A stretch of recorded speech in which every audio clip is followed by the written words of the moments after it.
Hello everyone, we're going to talk about a very interesting title here. Wild Guns Reloaded by Natsume. Now, if you unaware of who Natsume is, they're more famous for publishing Harvest Moon in the Western world and for bringing us the Lufia games in the Western world, and among other games. There's some random different games they've also done, but those are probably some of the noticeable things that most viewers of mine probably are aware of. Anywho, Wild Guns Reloaded is actually pretty... There are a few differences, but it is a pretty faithful rebuilding of Wild Guns for the Super Nintendo in widescreen with 4-player support, where the original had 2-player support. Now, basically the main thing that's completely missing out of this version is the bonus stages, where you shot down cardboard cutouts of the boss. Those are not in this version, and as far as I'm aware, this is only on PS4, I believe. I'm pretty sure it was a PS4 exclusive. Yes, it is a PS4 exclusive, so it is not available on PC or any other platform. It does have a physical release, which was touted to be very limited, but so far it's still quite available on Amazon and PlayAsia, along with the River City Tokyo Wumble, hint hint, nudge nudge. So it's $29.99 for the physical version. I think the digital version on PS4, is the same price. It might be a little cheaper, but it's probably the same price. But I mean, $30, that's a good deal for something like this, in my opinion, because the original cost... Let's take a look here. If I remember correctly, the original cart used to go for quite a lot, especially when it's complete. Yes! it was an astounding $200 one on eBay. Holy shit. There's a few cheaper ones, though. Hundreds. There's varying ones of varying price range. Oh boy. So yeah, this is definitely the cheaper tournament events, though, if you don't mind the bonus stages being gone. The game is very brutal. It is not very forgiving. You only essentially have infinite lives at the start. Infinite lives is in single player, basically. When you die, you go back to the stage select screen. So essentially, you don't lose progress. As you beat stages, you'll get thrown back to the stage select. Whatever stages you fished are still fished. So you can keep going in that sense in single player. In multiplayer, it is not the same in that regard. In multiplayer, you are screwed when you're out of lives. You have to start the entire game over. So, and there's no online play, which is a little disappointing. It's great that there's split screen, co-op. There's no splitting the screen. Everyone's on the same screen, but you get what I mean. There's on the same TV co-op up to 4 players, so that's always a great feature to have, as many games keep gutting it. But it is a shame that there is not at the same time the ability to play with people online. They might have thought maybe it was just too niche to really bother, maybe. It's hard to say. So grab your friends and force them to learn the damn game, because you're going to need them if you want to do multiplayer. There are also additional stages in the harder difficulties. One stage is traded out for, I think it was 2 new stages, I believe. But, and they're very, very, very nicely done. And along with those stages are 2 brand new characters also that have completely different playstyles. But the 2 new stages look literally like they came from the fucking game. They're very faithful looking in a 16-bit graphic style. They are a lot harder though. The bosses can be iffy, but the stage itself is a lot harder. The bosses, varying on the kill, though, can be me. That one of them's also kind of a troll too. I've seen a few different people fight one particular boss in one of the new stages, and a lot of people kind of seem to agree it's kind of like a false alarm kind of booby trap thing the first time you fight it. But aside from that, all the stages are all very faithful, even though they're in widescreen. Obviously, you know, the original game being Super Nintendo was a CTRS, regular television's screen size. So it's I have actually went and watched somebody play the original Wild Guns and compare the enemy layout and everything, and it is incredibly faithful towards the movement and everything that just widened for 4 players now. However, there is an effect on the player characters because of this. In the original game, when you used your superpower thing that clears the screen, it cleared the screen. That was not stretched out in this version, which is probably because of the multiplayer, because they probably figured the characters would be a little too overpowered if everyone had, you know, you have 4 people all with super things, you could probably cheese a lot of stuff. So it was kind of probably the way of balancing the game for like 3-4 player games. But essentially, their ultimate thing takes up, I'd say about like 40%. Maybe 30% of everything in front of them. So you still get a good chunk, but you still have to place it pretty decently. There's nothing really unique about any of the characters' specials. They may look a little different, but they essentially just blow the fucking hell out of everything in front of them. So nothing particularly different, though, is their actual play style that is very different. The 2 original characters are, well, very simplistic, and they don't have any actual differences besides how they look. A cowboy and how to say, like proper dressed girl you'd probably see at a nicer club than a bar, but a bit more tomboyish though. I mean, she is running and shooting people, right? But the 2 new characters, you have a dog and a more heavier set woman. I'm not really sure, like, she's wearing kind of a cowboy outfit, but I'm not really sure how to put, I don't know, it's a bit odd. It's I don't know. I guess you could also argue it's not very cowboyish. I don't know, maybe I get more like a Forest Ranger kind of look out of it, but either way. The new heavyset character, while the 2 original characters use basic guns, they can upgrade temporarily to different, like machine guns, big explosion gun things, temporarily for so many rounds and that. They have a normal jump and slide ability to dodge bullets, and a super that clears out the shins in front of them. The overset character does not get upgraded guns. They just give her bonus points for extra lives, which are very important for multiplayer. As I said, you have to start the whole game over when you lose all your lives and that. She instead lunges grenades.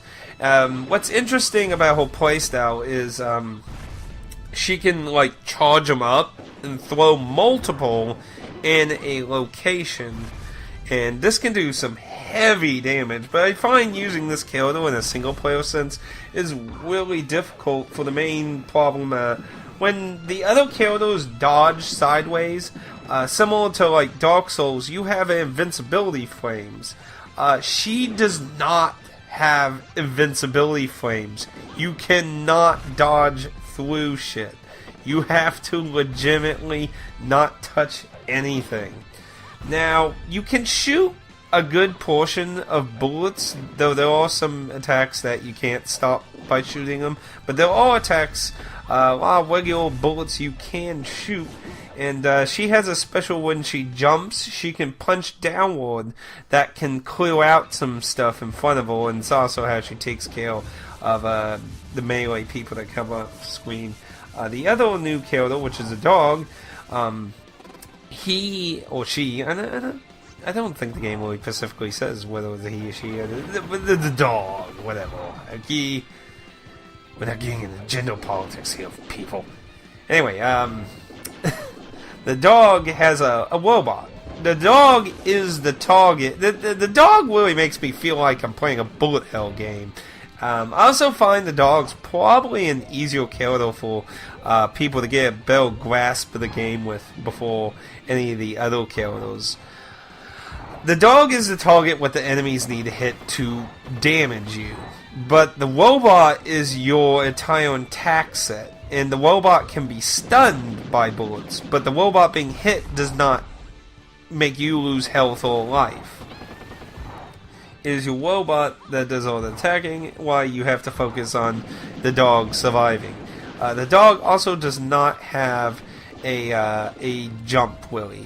What the dog has to do is the robot will pick up the dog, and the dog, you can literally go to the top of the screen, so the dog, quote-unquote, has the highest jump, but has a little of a startup time. So you kind of have to know how the few bosses where you do have to jump to survive from being hit, you have to know those a little better with the dog, because if you don't do it right, you'll just be killed. The advantage of the dog is the robot has an area range, and anything in that area it'll auto shoot at if it comes in it, and you can lock the robot in place for that area and still move around as the dog dodging side to side. The dog does have invincibility frames dodging side to side like the original two characters, so the dog doesn't suffer the problem of the other new character. But I beat the game originally with the dog. I haven't beat the game with any of the other characters. I suck at. I have to admit that I suck at. It's a pretty tough game to get really good at, but it's one of those games where it rewards you on learning the game and just mastering how to do the stages and shit. Now, if you're really good at this game, it is a short game in that regard. If you're not really good at this game, you'll build up some time in that regard. But it's a fun multiplayer game. I've only gotten to do 2-player so far, sadly. I'd love to try a 4-player match, but I've heard it can be very chaotic at the same time, especially if everyone picks the same character. Even though you get different colors, you have all the target vehicles and everything going everywhere, so I could imagine that getting a little confusing. Aside from that, it's pretty cut and dry. It's pretty cut and dry, I'd say. But the stages do have a nice variety of different enemies and layouts and how they walk and that. So it's not always just the same generic goons coming off screen everywhere. The stage where you're on the train tracks and that's pretty interesting. And then both of the new stages are completely different shit. But overall, I really enjoyed trying out Wild Guns. Like I said, I've never played the original Wild Guns because it's been a very expensive and rare game to get your grubby hands on. So, while you don't get the bonus stages in this version, you get new characters, new stages, and everything else pretty much nicely done for HD TVs and that, HDMI TVs and that.